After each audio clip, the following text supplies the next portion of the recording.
audience, as well as those that are watching us on our virtual platforms, have really heard about the use cases and areas where we can innovate from Sustenis's presentation.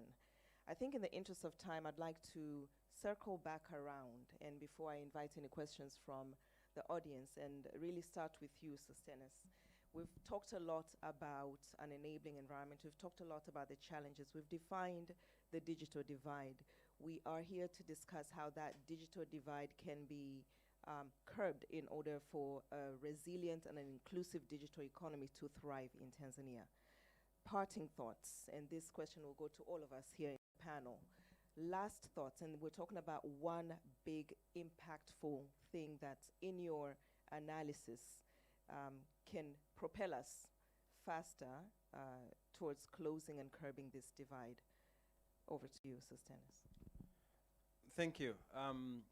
One thing that we should really act on and quickly is impact orientation. Ask ourselves, why is this needed and to whom does it matter? The moment the government policy approach takes that direction, we will not have silos. And it will be very easy. Just imagine, serving a woman in the village with Bima insurance, right? Bima insurance. How many regulators are involved? And if everybody comes up with a regulation on his own, that woman in the village will never get that benefit from digitization. So it's time to think about connectedness, connected thinking, connected action within the government, and possibly the digital economy forces us to think that way. For me, that would be a huge revelation, and all these stakeholders in the market, telcos, banks, fintechs, researchers, innovators, will not struggle. The innovation journey will always start with an impact, the change you want to see, and then think of how that change would come about, and then defining the roles with the incentives will be the way to go. Then we won't be quarreling. We will be all working to deliver that value. Customers want a seamless experience regardless of how we have organized ourselves. Thank you. Thank you very much. Marage, over to you. Sustenis told us about impact orientation, connected thinking. What are your parting thoughts? So, thank you, Rosalind. So my parting thought is really, I'll use a metaphor to say that a child who is allowed to play become more resilient, versatile, and stronger child than a child who is kept indoors. And I think for me, the regulator, first, the regulators need to learn from each other, because there are good things that the regulator have done. I mean, Bank of Tanzania, TCRA, if you look the stats on the COM, it's clear. M-Pesa, it's a fantastic thing that have been done. But there are some things that they get it wrong, which they also need to learn and improve on that to make the digital divide gap close. So regulator to follow innovation, like M-Pesa, that would be one way. Regulation by exception, instead of regulating everything. So every teacher who wants to record a lesson and put an EdTech platform must go and be regulated. Regulate by exceptions. Regulate by consultation. Talk to the people who are in the industry, the innovators, so you can create regulation that helps. And the last, regulate with the big picture. Don't just regulate because your area, there are fees that someone must pay, you're looking at your budget. Look at the Vision 2025 of the country, then regulate. Thank you. That's right. Very powerful parting thoughts there. Thanks a lot, Marage. Regulation by exception. Over to you, Hisham, your parting thoughts. Please share with us. Thank you. So I'll build on Marage as well, and I had the same thing, but I'll just give it from our perspective. So for me, I think the closing remarks would be dialogue with the private sector. Specifically, I would refer here to the MNOs, is extremely critical. I think we all have the same objectives. There are no as I said, we are all working together towards the same goal. And when I talk about dialogue, I'm here referring to having the right balance between the consumer and the industry, right? I think it's really important that we get that balance correct, because at the end of the day, MNOs, private sector, those are investors behind this company. They are very keen to put investments in the country, but if the return is not coming back, then it's like any other shop. If you open your own shop and this is your own money, you put it here, and then you basically are not getting any return, and you're just giving away, automatically you come end of the day, you'll close down that shop. And I think this is today we've been having as an MNOs in the last few years, the dialogues that has been happening are not favoring the private sector or the MNOs, to an extent that it's becoming at a critical stage from where we are today, and we have to find the right balance to be able to reach these objectives together between government and MNOs. So I think for me it's very critical to have that dialogue between each others to deliver to that same objectives. So, and then we have and make sure that we will have the balance between both consumer and the industry as well. Thank you. Thank you very much, Hisham. Striking a balance between consumer and industry and having dialogue so that we all thrive towards a common direction. Thank you for your thoughts. Over to you, Pius. Karibu.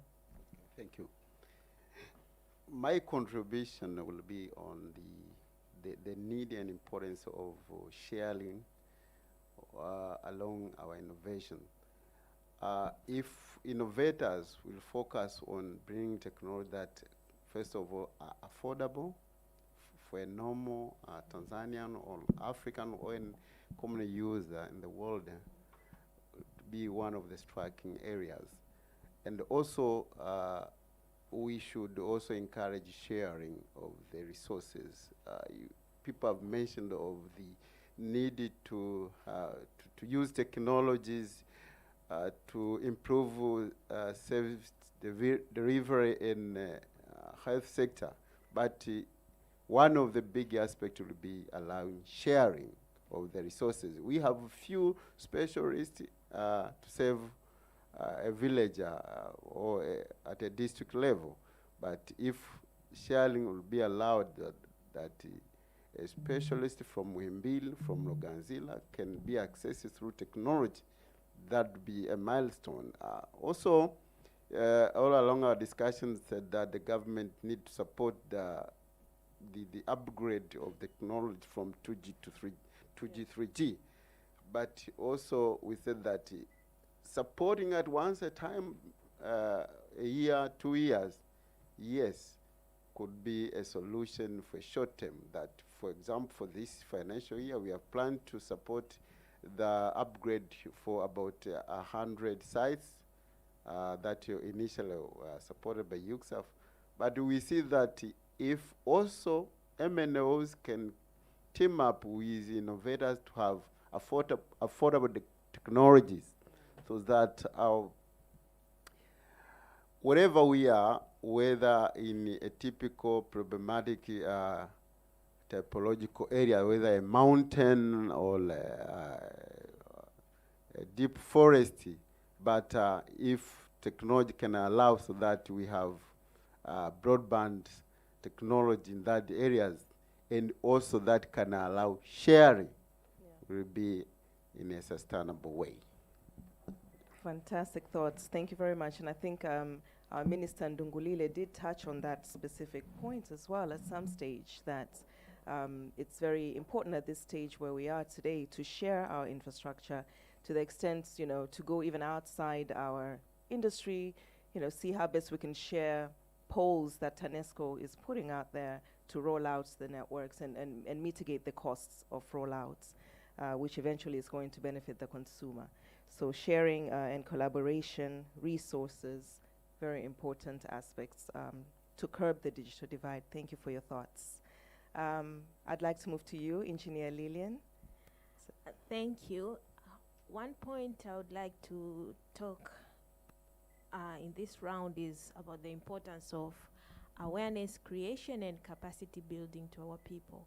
This sector has so many potentials. We haven't even exhausted, I don't know how many % of it.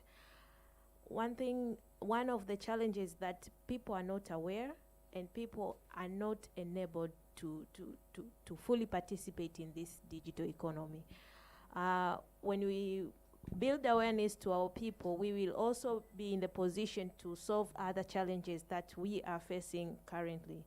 When you talk about cybersecurity, part of it, cyber crimes, part of it is attributed by people not being aware of the do's and the don'ts when you're connected. So I see it's very important for our people to be aware. All of us here have a role to play in ensuring that our people are aware of what they are doing. Another thing is I've touched about capacity building. We have so many talents in Tanzania here. We are able to innovate in so many areas in this digital economy. We only need to push a bit. So we need to capacitate people so that they can exhaust other areas in this sector which are not touched. Thank you. Thank you very much for those parting thoughts, which I would like now to turn to my co-moderator, Christina. I believe we're at a point where we welcome questions. Yes. Over to you. And maybe before we go there, a lot of thanks, and please join me to applaud our esteemed panel contributors from this morning. Asanteni sana for sharing your thoughts. Over to you, Christina. So at this point, I would like to invite any questions from the audience. I know I already have some questions from online audiences, but I would like to give priority to someone in the audience. Karibu sana.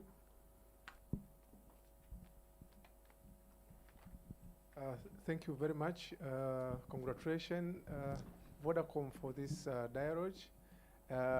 If we are in the US today, there are companies that will refer them to unicorns. The same will be applied if we're in China. We'll consider companies like Tencent as a unicorn in the country. So in the same way, we have unicorns in our context. And in this case, companies like Vodacom, MatChoice will not be left out. So why I'm mentioning this? You big players, you have important role to play in the issue of innovation and startups.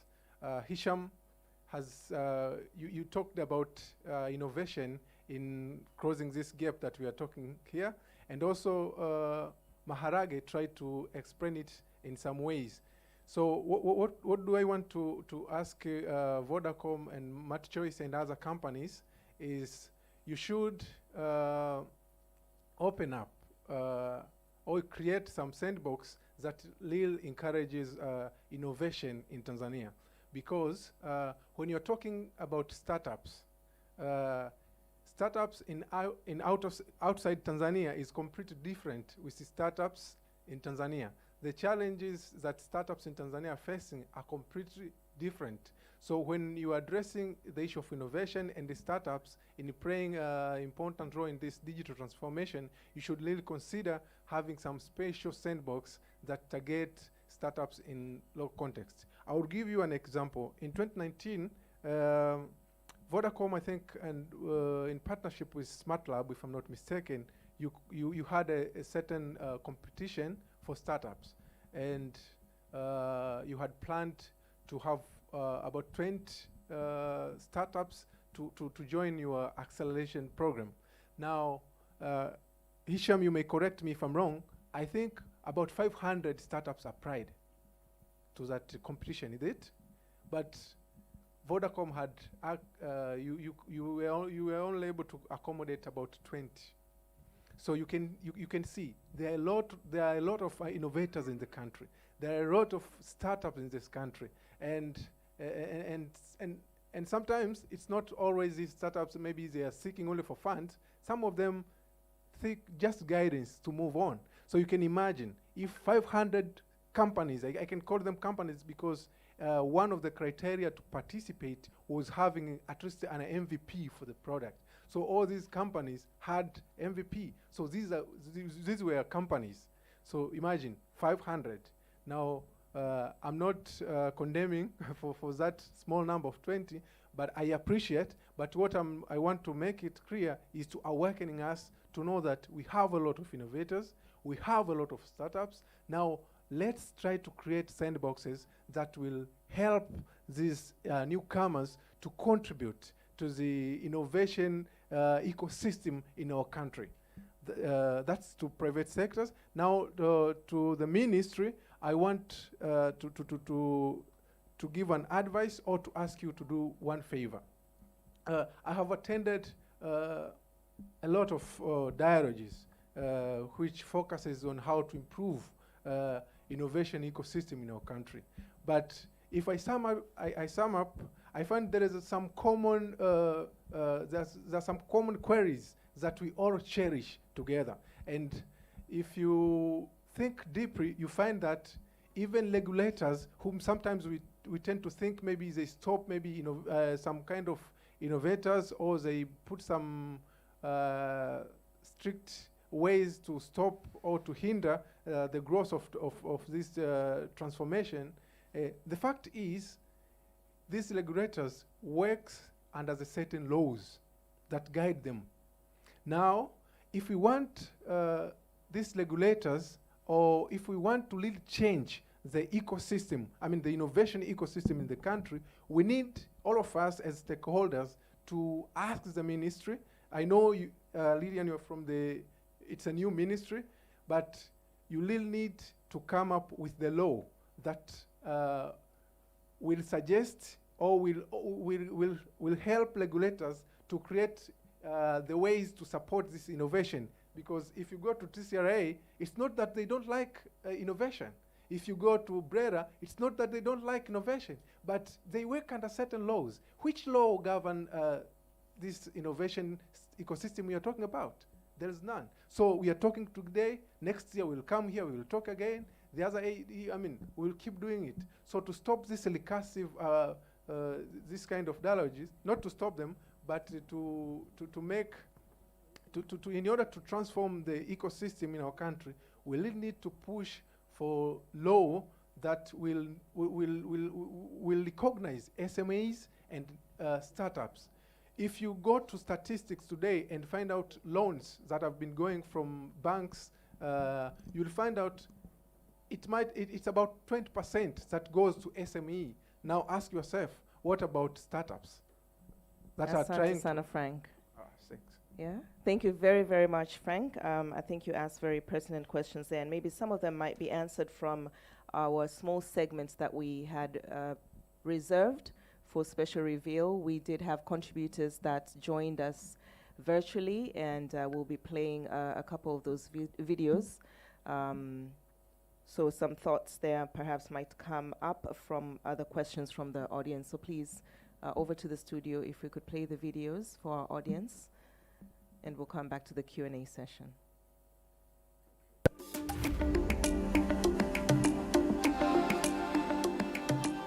Infrastructure, by its very nature, is the basis of provision of ICT services and telecommunication services in general.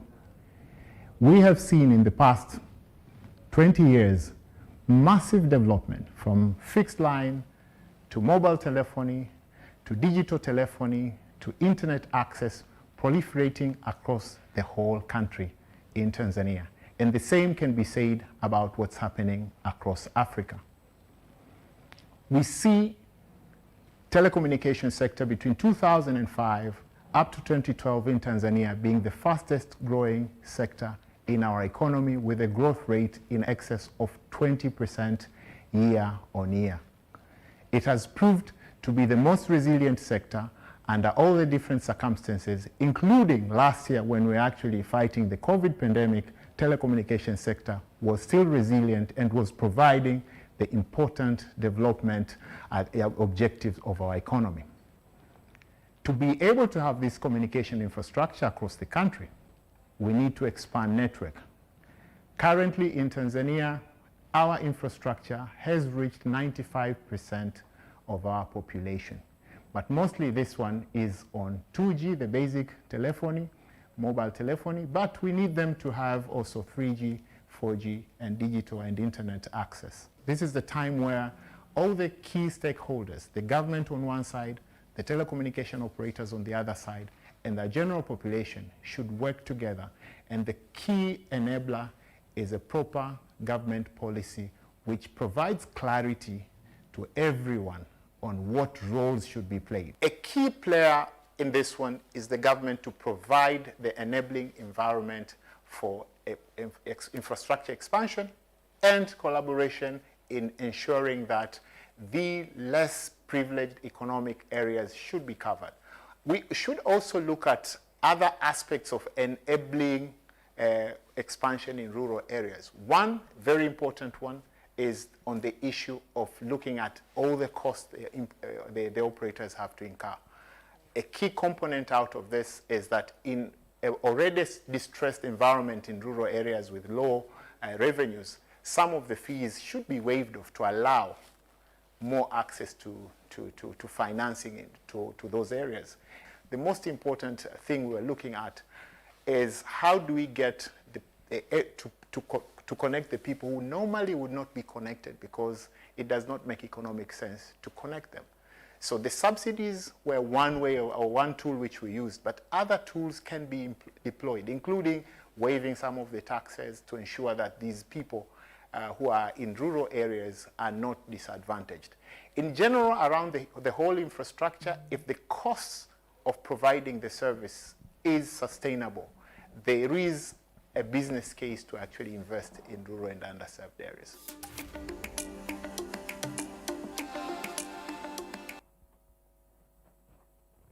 The future is digital economy. It's important at this point to look at what type of innovative products can be incorporated in an already built infrastructure for development. First, with digital infrastructure, which is already in Africa in general and in Tanzania, there are so many possible solutions which can be deployed in different sectors, be it education, be it health, like telemedicine, be it agriculture, like smart agriculture, etc. So everything should focus onto looking at how can we use innovation in an infrastructure which is already resilient and which can actually propagate the agenda for digital economy. There are key recommendations I'd like to share with everybody on the best way forward. The first, we have to have clarity in our vision. What do we want? We are at the inflection point changing from resource-based economy to digital economy. The next important thing is ICT infrastructure should be taken as a key infrastructure the same way we take roads, etc. And it should have the right incentives to be able to be drawn into the core part of economic development of our country. This has been done in countries like Mauritius, where they actually have specific focus on development of ICT, and I commend the government of Tanzania now to have a specific ministry which is responsible for ICT, which has been launched since last year, 2020. Thank you.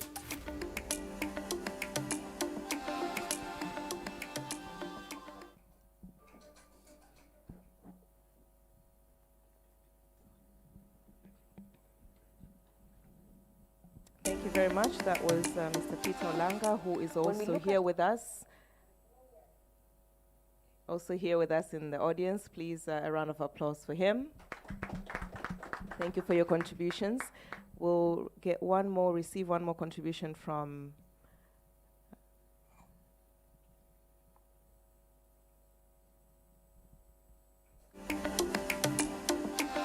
Vivian. When we look at our who is also economy, joining there's us no way an in the economy audience. can grow without the digital aspect of things, given that the times that we are in this particular century.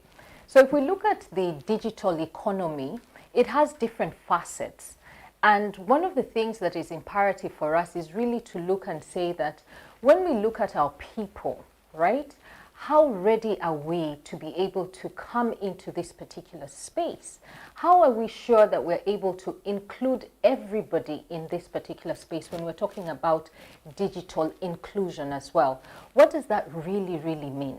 So a couple of things that we tend to look at, and just to make sure that we're on board with it, is that we have to start with the skills.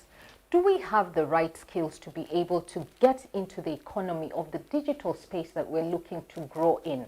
So that's where we come in. And one of the things that we're so excited about at VODACOM is the fact that we've come up with different programs that help us include people from all sorts of facets. So we have a program called Code Like a Girl. We've partnered with a company and the Daslam University, which is called D-Lab. And a Code Like a Girl, we earmark girls between the ages of 14 and 18. Now, to date, we've trained over 830 girls from different schools. And these are schools that range from different areas like Gongolamboto, Vingunguti, and in the different regions as well. So we are happy to report that there's a number of girls who are now very, very much interested in science subjects. So the good thing about that is that that follows up into university. And once they get into university, then these are the type of subjects that they would like to get into and ensure that they actually specialize in technology, in ICT, which is something that we would like to tap in. I sit here proudly as a woman, and one of the things that we all know is that when you empower a woman, then you've actually empowered a whole village. I think that's just a narrative that we all know about. So one of the things at VODACOM that we have done is through GSMA, is our commitment is to make sure that we move from 30% to reaching 40% of women when it comes to financial inclusion. How have we done that? So we come up with different products like Empower as one of the products that we have. If we look at a Songesha, that's another product that we have. Mkoba is a product that really speaks to a woman who then enables her to move her money from 100,000 shillings to even doubling it or tripling that amount of money to better have a better business. One of the things that I'm really proud of is that if we look at the demographics within VODACOM, so at the moment what we do have is that 36% of our employees are female, whilst 64% are male.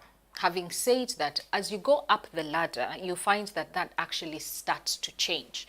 We actually have a higher number when you go up, so the number starts increasing. So we're about 39% of female leaders at VODACOM, which is something that is really something that I'm very proud of. But why is that the case? It is the case because we make intentional decisions and intentional steps towards enabling that woman to be actually a leader. So if we look at the topic, or rather the theme for this year's Innovation Week, one of the things that actually brings home is how resilient are we? And that's why even I'll start with home. So charity begins at home. So I'll start with VODACOM. So one of the things that we've done is that we've looked at future skills, because for us to be resilient, and if we're looking at the future, you need to think beyond where you are today. So we look at the future skills that we have. What are these future skills? Do we have these skills available for us? If we don't, what are we doing about it? So in some cases, we'll have to buy the skill, we'll have to build on the skill, and we have to then make sure that we are reskilling people for them to be able to have those right skills for the future. So if we take that back in terms of what we're doing and why you're here today, or rather for this week, one of the questions then is that how do we make sure that we're resilient for the future? The only way to do that, to be able to innovate, is we must collaborate. Each one of you makes a difference. We cannot build the economy, we cannot make a change in the digital space without each of us working together. But think about it as an individual. What can I do to make a difference? What can I do? What can I bring to the table to make sure that I'm innovating? Never be satisfied with what you have today. Always say, what if? What if I do it better? What if I do it differently? What if this actually happens?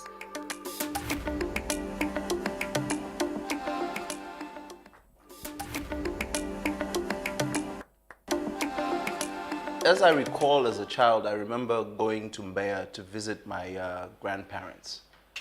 And whenever my mom had to call me, I would be playing outside and someone would have to run outside and come and get me. And then they would actually hang up because it was very expensive. It was like almost making an international call. And then the operator would call and say, hey, Mrs. Wilmore would like to speak to you. We'll call back in 5 minutes. And that was the era that I grew up. But today you walk around with your phone in your pocket. And on that phone, you can do what I used to do on my computer multiplied by 1,000. In my opinion, Africa Connect comes at an ample time in Tanzania, but not just in Tanzania, in Africa in general. And this is important because we seem to, as Africans, we seem to have already built enough physical infrastructure. The biggest problem that I see right now is the issue of content. If we look at what we see in terms of the internet, we look at opportunities such as Netflix. Netflix in Africa has actually overtaken DSTV. And what has enabled that? The rollout of things like 3G, 4G, and fiber networks in Africa. So that alone is an indicator that people who are in the film industries, things like the Bagamoyo School of Arts, has a massive opportunity now, more than before, to grow that industry, be it music or film. In addition to that, we're seeing more and more need with COVID. We see more and more need for kids to school from home. Now, once these kids experience this at school, the next step will be actually, how do they get that to the home? So when we talk about success stories, one of the biggest success stories in Africa is what VODACOM and its group has been able to do in terms of getting millions of people in a very short time. And that is a massive opportunity for the youth and for innovators in Africa and in Tanzania especially, because Tanzania is known as the innovative market, which makes it very interesting. Now, with that interest needs to come passion, okay? So now, as a parent, I'm looking at it and saying, wait a minute, my child doesn't have to be a lawyer. They can be a content creator. So then the next part is, how do we create an ecosystem that is, one, resilient, but two, economically profitable within Tanzania for people to create content, to create apps? And that's where I see the VODACOM Accelerator playing a large role in terms of beefing up the ecosystem, what we call Silicon Dar, where VODACOM headquarters sits. And that innovation is not going to come from Europe. It's not going to come from Asia. It has to come from within, because those are Africa's problems. Great. So the future trends that I see in Africa are actually thorns that are being removed to people who did not have the advisory services that were needed for them to be wealthy or to create wealth within their own communities. And this is very important because in the near future, there will be a merger between banks, telcos, and other financial services such as Social Security, insurance, and etc. We're already seeing that, but it is not yet gelled together the way it should gel. One of the most important aspects of technology is that it doesn't exist on its own. A lot of people ask me or tell me, you're in technology, da da da. It's like, no, but technology is just an enabler. So you need the appropriate technology for the appropriate problem, and this can only be achieved through partnerships, okay? The solution that is given to a school is very different than what is given to a government institution, or is very different from a corporate institution. So we have to be very cognizant about the fact that technology has its limitations, but those limitations and new innovations only come about when someone has an eye within a certain industry, within a specific industry, and then they innovate around that. Thank you to all our contributors. Please, a big round of applause. Asanteni sana. I think at this stage, of course, Mihayo is here, Peter is here, Vivian is here. They're all in the audience. Alongside our panelists, I'd like to welcome two more questions. I'll take one from the virtual platform. We had one from Frank. Is there anyone else in the audience here apart from Christine? Before we come to Christine. So I would like to read the question from an attendee online. So she says, when discussing digital inclusion, most of the emphasis has been on the infrastructure required and cost reduction. However, digital literacy to all, regardless of age, gender, location, ability, and education, remains a key facet in achieving digital inclusion. What are the partners, both in government and private sector, doing to accelerate digital literacy across the region? Okay. It's not addressed to anyone in particular, so. Right, so we'll add that to our list of questions, and then we'll turn to our panelists and those that are here in the audience to respond. One more question, Christine. A very good morning to our panelists and the audience. My name is Kristen Lucas, and I'm from VODACOM. And I have two questions, and I think they're both addressed to my boss, Hisham. So question one, so in the course of the week, we've heard of the digital economy and inclusiveness and bridging the digital divide today. And recently, we've heard that Tanzania is soon to begin exercising on 5G launch. Now, my question is, one, how is Vodacom ready to take on 5G? But most importantly, in the spirit of collaboration versus competition, how is the industry poised to take on a 5G?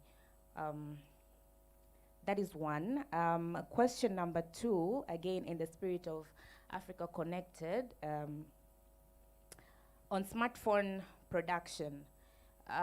We understand that, and we've been saying this over and over again, that the prices are high, the taxes are high. We want the government to reduce the taxes. But then we understand also that if you cannot control production, there's no way you can control price. So how are we building resilience when it comes to smartphone pricing and maybe smartphone production as a technology company? Thank you. Thank you, Christine. To our panelists, we have a question around the sandbox concept that was brought up by Frank, I believe. And he dislikened innovators and innovation in Tanzania versus the outside world, and the need for there to be sandboxes so we can test technologies before we scale them. There's a question around digital skills. What are we doing to bridge the gap in that space? And of course, evolution of technology, 5G, as well as building resilience when it comes to cost of production, when it comes to devices. I'll turn to you, Hisham, if you can respond to a couple of these questions, and I'll welcome other panelists to also join us to respond and close. Sure, and thank you guys for asking the questions. So let me start with the sandbox comment here.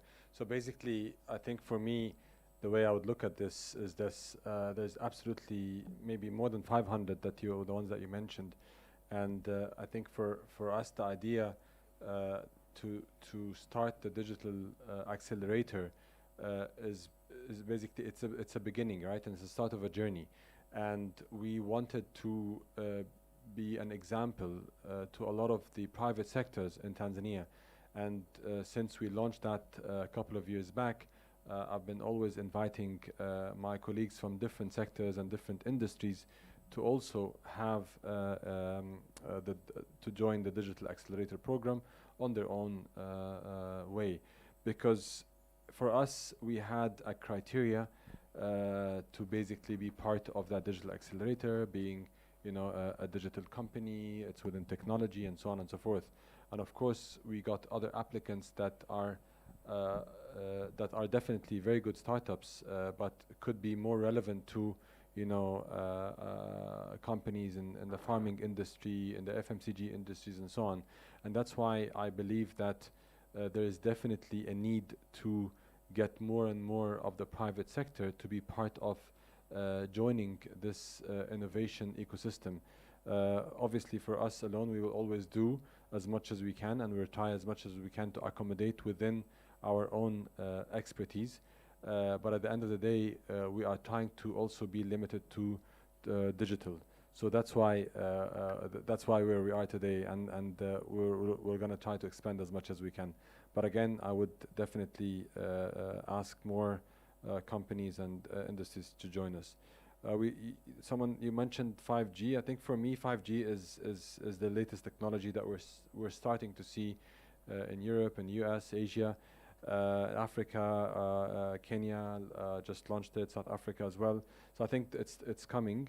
I think for me on 5G, and I mentioned that I think 3-4 weeks back in one of the forums, is that it's very important that we understand the need for 5G and what could be the possible relevant impact to Tanzania. And I get a lot of questions, oh, but it's too early, it's irrelevant, and so on. I don't think so. I think it's definitely coming. It will come at the back of a need on health, on education. But then you tell me you've got 4G. Now I'm telling you, like, you will have live sessions, live operations there's going to be construction as well. It will help in different sectors across the industry. So I think for me the question would be the investment versus the return, and that is something that we are definitely going to be in deep conversations with Ministry and TCRA so that we're able to ensure that we are also protected from that perspective. I think I would leave it at that, and I'll perhaps leave the rest of the panel to comment. Okay. Would you like to take the digital skills one? Yeah. Or which one were you responding to? So I just want to add a bit on the sandboxes, which essentially is a platform to showcase innovations and give chance to a small company to come in the mainstream. So I just want to talk about MultiChoice a bit here. That one, the concern and that was raised is valid. The throughput of innovation is quite high compared to the available platform that the throughput can come through. So I commend Vodacom for what you're doing. MultiChoice also, I think you know we've got MultiChoice Talent Factory. MultiChoice Talent Factory, we invite innovators in the entertainment industry. There are a lot of, by the way, innovation in the entertainment industry today to come through and play and showcase and learn about digital skills. But again, it's only Vodacom and MultiChoice. We need more people to come in to collaborate so that we can create more and more platforms. And that is where the regulation come into play. We need to look at what kind of regulation then can attract people to come in and join hands in ensuring that we harness these innovations. But if we have regulations which stop, for instance, some of these things in broadcastings, we have the innovators cannot showcase their product outside Tanzania on FTAs, etc. It's becoming very difficult to other people outside to see and come and invest. So I just wanted to touch on that point. Thank you. Thank you for your thoughts. So Stennis, Karibu. Thank you. I would like to say something about smartphone penetration. I think we know from the GSMA estimates, for example, that in the next 5 years or so, we'll have 10 more million, people in Tanzania, having new phones. So which means the people that are not customers today. And if you think about those 10 more million, and now that we're talking about the digital economy, and we think about digital economy enabling, transformation of people's lives, of businesses, of government service provision, you wish the 10 more million today, were all planned on digital devices, smart devices, basically. And therefore, the question of how those 10 more million, I'm using that as a proxy now, get into our market. Yes, there's a question of production, correct? But then you think about affordability.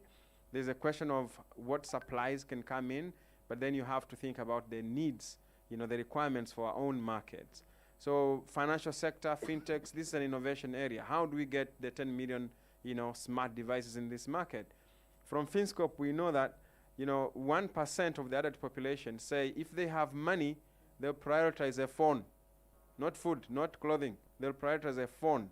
And 1% of the adult population in Tanzania is 300,000 people, which is a good number. Most of the banks in this country don't have that number of clients anyway. Only 3 have got over 200. The rest is 50,000, 10,000. So we think about this connectedness is also growing other sectors that also support the growth of other sectors. If you have the financial sector give more loans, we say credit. If they mobilize more deposits, that's what gets lent out. The CSR approach, corporate social responsibility, is a huge opportunity, both for telcos as well as financial institutions, at least for now. I know there are many more who have their CSR budgets. How much money are we spending on CSR budgets that can be used to drive innovations, create these sandboxes for these fintechs, and then define the real problems we want to solve as businesses or as a government. So basically we direct, because we are informed by the impacts we want to see, the change we want to see in our economy, the change we want to see in the women, the change we want to see in the youth, the change we want to see in the farmers, the change we want to see in the enterprises. And to say that is because that's why we have failed in many cases. Even digitization, we are digitizing the flow of money, payments. But enterprises, and Hendy, you remember our conversation, merchant solutions don't go very far because we are only largely concerned with the flow of money. These guys are busy, or they are struggling to manage their stocks, their businesses, manage their supplies, manage their data, manage their staff. A fintech, spending time to grow to 100 people, you have to have a way of managing these people because they're going to deliver something. And therefore, to attract investments also means that we have to address these things. So I think we have an opportunity. I use 10 million more smart devices coming. How do we actually make sure that comes in? The last one on the sandboxes, there is work already going on in various facets, and I think we need to coordinate more. In the financial sector space, most of this space had been defined, is only awaiting deployment. And in the financial sector development master plan that is being implemented now, there is a readiness and commitment by not only the government, but also the private sector, because financial institutions are there and telcos were part of this game, that we want to introduce sandboxes. And they are not only to test technologies, it's about innovations. Technology is one thing. Is what problems are we solving? Because those regulations we're talking about every day are not on technology, are based on either risk to the customers, the experience, or sometimes they impose costs. Sometimes they impose other conditions that make competition not healthy. So all these are areas where sandboxes can help drive this change that we want to see in a connected way. Thank you. Thank you very much, Sostenes. Please, Engineer Edith Turuka, and my apologies for butchering your name earlier. It's okay. Thank you for this opportunity. I would like to address issues brought forward by Frank and the online attendee. Frank talked about law to help regulators to support innovation. Within the government, we had a relook at the institutional framework, and we found that we need to be having an institution that would spearhead innovation and the digital skills. I earlier mentioned about the ICT Commission. So the ICT Commission is a responsible institution for this. He proposed on the regulator, but I would say that the regulator is already having the set functions within him. And those aspects he was talking about fall within the scope of the ICT Commission. So to support this institution, the government currently is in the process of preparing ICT Act, which will cover so many areas that are not covered within the current ecosystem. We know that in the current ecosystem, when you talk about telecommunication, we have relevant acts. We have WEPOCA and the rest. When you talk about broadcasting, there are acts that apply there. But when we talk of ICT in general, talking about innovation, talking about digital skills, talking about strategic direction and think tank, there was a gap. So that institution, the ICT Commission, is going to address that gap. Today, our minister has presented his budget speech to the parliament, so you can follow that, and you'll find that in the next year, what the ministry has planned to do, among other things, is to prepare that ICT Act. So I would like to talk about that in that direction. Thank you. Thank you very much. Karibu Pius. Yeah, somebody talked about the digital literacy and its importance in the digital economy. To me, I see that if we can transform our thinking, and that digital literacy should start even from our household level. How are you prepared that your child to be knowledgeable even for the basic issues of a computer? Because nowadays our children can have even the capacity to bypass our passwords for our mobile phones and so forth. That is an indication that this is a key issue when you intend to expand the use base of the ICT and products and services. Means that you have to have also a ICT knowledge community. So these things should not only be looked at through the formal education framework, but also should be taken as integral part of the ICT community, that while you are planning for new innovation, for new product, new services, you should also think on the literate part of it, so that you can incorporate it so that people become knowledgeable. And this have that impact on the choice of services, choice of the value-added services, because if people are knowledgeable, will be able to choose what they know. Asante sana.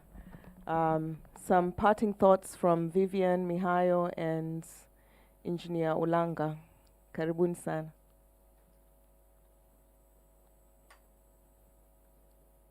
Can you take the mic? Start with Peter. Please join us. Thank you very much, and I'd like first to start by thanking all the panelists for very good discussions and engagement, very engaging questions, and thanks a lot for the moderator for moderating this very difficult session, but it came out very well. There was a question which was directed to where we put our emphasis. Is it on infrastructure, on digital literacy? And in my humble opinion, I think it's not an end